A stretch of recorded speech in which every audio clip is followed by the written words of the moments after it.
The big thing that we always see across the board is time people spend on manual admin work. Like I'm still doing heaps of events and we still speak to people all the time, and it's just spending 20, 30 hours quoting, spending all the time kind of communicating with your suppliers and your subbies, time spent communicating with the customer. And you've heard a few stories already today about how some people just cut all that that admin time and time on the phone and qualification out just by using systems and processes. So just really kind of honing in on those kind of areas. So I guess what's like one thing, like especially going into this time, like the builders should be focusing on in terms of cutting down like that time? Yeah, well, I mean, time on quoting is where we kind of come from initially, and that's where we started as a business. On average, a single story new build, we see builders take about 15 to 25 hours to complete.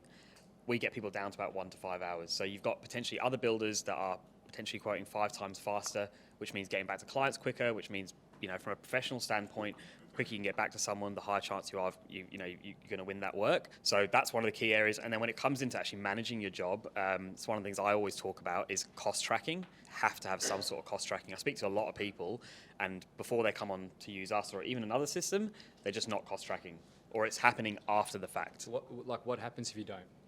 If you don't cost track and you go over budget, like how do you know you're going over budget? Like if you know you're going over budget at the time, you can start to rein it in. You can ask for longer payment terms. You can do anything you can to try and safeguard your cash flow and that job from going under. I met a guy at an event at Master Builders in New South Wales, and his mate went under because he did 2 jobs, didn't know he went over on his budget until after the fact. So he was continuously just working, effectively paying someone else to build their house for them. Yeah, and I mean, I'm not a financial advisor or anything, but we had an interview with Paul yesterday, and one thing you mentioned was, what's that acronym that you used? What's the bank account? OPM.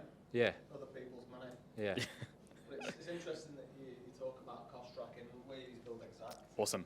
And it's changed our business completely. Amazing. We've got it integrated to Xero. We've got it integrated to Deputy for all of our internal trades, booking hours to, carpentry frame for a particular site. So we know what the budget is for every cost centre, line by line. We know what the actual is, and then we forecast out into the future as well. So green, red, the way BuildXact does it, super good. But what it does, it gives us, we've had a few budget blowouts, and we've gone, right, geez, we're over on bricks, why? And there might be a good reason why, or sometimes it's something we've got to live with, or maybe an issue that we can resolve. But what it does is give you an opportunity to drive margin elsewhere. So we go, gee, right, how can we recover that loss? Yeah. We've lost $2,000 on bricks, say. All right, is there something we can do elsewhere? Can we slice it and dice it a bit differently? So we've been able to recover jobs and get them back on track, back on budget, or even ahead of budget by having that visibility. Absolutely. It's like any database, garbage in, garbage out. So you've got to put good quality estimates in and detailed. Then you need someone in the bookkeeping space making sure the costs go to the right cost centres. And then people like myself, they're running the business. You trust the data, you trust what you're getting out of it. And then you can make informed decisions based on that. Yeah. Absolutely. Once you know what your profit margin is hoping to be on that job, don't look at it as trying to make that profit margin. You're trying to defend that margin. So anything that comes in over is eating into that margin lower and lower and lower. And the more visibility you have of that, the better it's going to be. And on our system, a lot of improvements coming with that cost tracking about 3-4 months. So 2-way accounting integration and more detailed on the cost tracking. So you'll love that, mate. Yeah, no, that's awesome.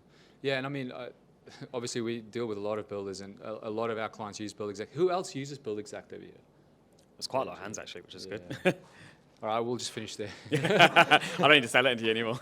It's not really about like selling BuildXact or anything here. Like obviously it's a great product, but it's getting awareness to things like this, cost tracking and what else are you seeing? The big one now that we're going to have is supplier integration. Like the amount of grumbles we hear from people about trying to get your trades and your suppliers to get back to you. So, and the amount of time people spend on doing that, and that's often what ends up driving up the time it takes to get a quote out, because you're often waiting for so many people to get back, and if they've got someone else that's doing a bunch of bigger jobs, they might prioritize that, and so just cutting that admin time down as well, and having with us, you've got the integrated suppliers coming in now. Bunnings, Mitre 10's going live, I think pretty much nationally as well. So just the amount of time you can spend chasing other people and trying to figure things out, the better. Coming into this year versus how we were, in the last couple of years or so, I think marketing is going to be a big one. And I'm not saying that just because Cornet is sitting there, but if you look at 2 years ago, even last year, the supply and demand was just way in favour on the builder's side, and that's going to start to taper off a little bit. And some people that might not hit straight away because of the work you've got booked in and things, but we're already seeing people are more concerned about getting good quality leads in the door. So I think that's going to be the first really big one, is just getting your marketing in order and making sure that you're changing how you're looking at it, because people just had work just coming through the door left, right and centre, and that's not going to be the case towards the middle of this year, end of this year, and then especially into next year. Yeah, and I've noticed this in terms of like a lot of builders I talk to about like their trades and so on, right? So there were some loyal trades and some very unloyal trades. You guys have probably noticed that. I know we spoke about this yesterday, Paul, about the timber, right? But I know like for some of the trades, when there was so much demand, there wasn't enough supply for the contractor side of things. Some of these guys would raise their rates like crazy and really showed how loyal or unloyal they were. And now, when things might slow down a bit, builders will be okay because you've got your projects, you've got your pipeline. But now these guys, are going to struggle, and they're going to come back begging. And I've noticed this already. They are, like some of our clients, they've told us like some of these trades are begging them already. So, so we just have to, I guess, the reason why I say this in terms of builders is you've got to keep your demand up in the marketplace. You're the supply. There's a limited amount of supply that you have. Your demand has to be massive. Yeah. I might open it up. Any questions? Any questions for Julian here? Just raise your hand. I might just run this over to you. Yeah. Awesome. We looked at your products a long, long time ago, I think, when you guys were starting out. Yeah. And the main reason at that point, and we looked at you, I think, again, a year and a half, and the main reason that we were sort of on the fence was because you didn't have a lot of supplier pricing. Yeah. So it was going to take us a long, long time to put in all the recipes, I think you guys call them. Yeah. And so we could actually do effective costings. So you're saying that you're now changing that, and a lot of that pricing's coming in? Yeah, so the system is pretty much built now for people to integrate when they're ready to integrate. That's not necessarily our thing to try and make. Sometimes it's just the suppliers just need a bit more time, or they're not ready to have a live integration. But Bunnings is live. A lot of the Mitre 10s will be live if they're not already at the moment. And then there's just a bunch depending where you are. Are you guys all Melbourne based?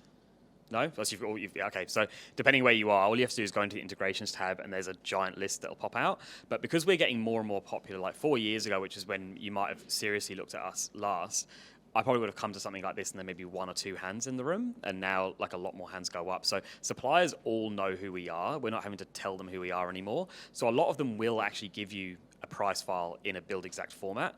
Now, it's not perfect if it's not live integration. Live integration is the best you can get, obviously. But if they give you a price list and a month later they give you another one, you load that back into BuildXact. Anywhere you've used that timber item or those tiles or whatever it is, that price has changed. It will update for you. So it's just about getting as much pricing loaded into the system as you can, and just quoting and setting your templates from those prices. Don't type it in manually. Set it from that. The new one comes in. Hey, that's a change in price or whatever. We'll update it in your template for you. So definitely give it another go.